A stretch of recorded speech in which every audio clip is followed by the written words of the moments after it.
మిత్రులారా, సిట్ ఎవరి మీద చేయాలి, ఎందుకు వేయాలి, ఎందుకు వేసిర్రు, అసలు ఏం జరిగింది?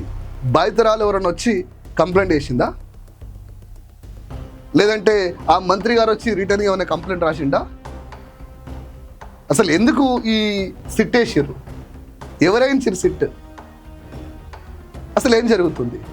సిట్ పేరు మీద నిజాలు రాకుండా ఎత్తా అనుకుంటారా? మహా ఛానల్ పేరు మీద ఓ బ్రహ్మాండమైన ప్రాపగండ వేస్తా అంటే ఎడవన్నది సిట్, ఎడవన్నది పోలీసులు. కంప్లైంట్లు ఇస్తే, పిటిషన్ ఇస్తే, ఫిర్యాదు ఇస్తే ఎఫ్ఐఆర్లు కాలే.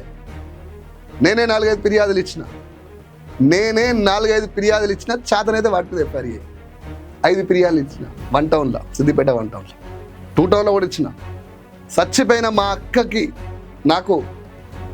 నా మీద రాస్తే కనీసం ఎఫ్ఐఆర్ చేయలేదు. దాని మీద ఇన్వెస్టిగేషన్ చేయండి మీకు చేతనే.